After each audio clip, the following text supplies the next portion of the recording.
2000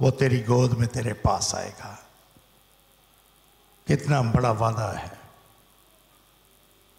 ابراہیم اس وعدے کے انتظار میں اس دنیا سے چلا گیا، لیکن وہ نہیں جانتا تھا کہ ایک دن یسوع مسیح خود اس کے پاس آئیں گے۔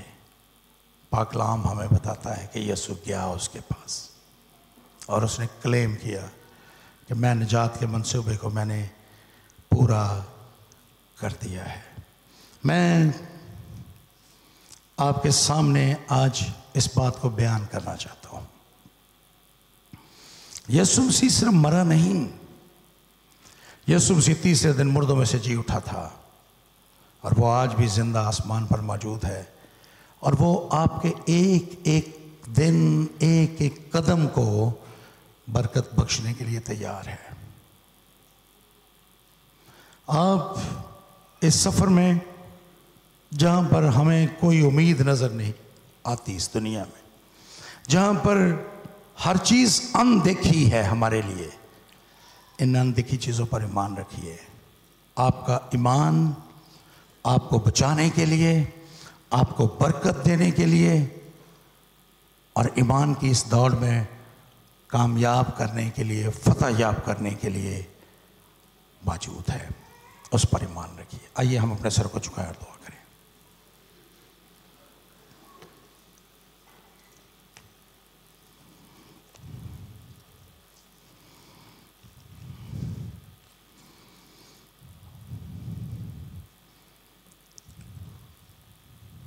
خداوند سے دعا کیجیے، خداوند آپ کو اس ایمان کی دوڑ میں اور اس نئے سال میں، ایک نامعلوم دنیا میں جہاں ہر چیز ہمارے سامنے پوشیدہ ہے، اندیکھی ہے، خداوند ان اندیکھے وعدوں پر ایمان رکھنے کی آپ کو توفیق عطا کرے۔ اگر ہم مضبوطی کے ساتھ ان وعدوں پر کھڑے رہیں گے، ان پر ایمان رکھیں گے اور شک نہیں کریں گے، خداوند آپ کو کامیاب کرے گا۔ خداوند آپ کے ساتھ ہے، اس کا وعدہ ہے وہ کبھی آپ کو فراموش نہیں کرے گا، کبھی آپ کو چھوڑے گا نہیں۔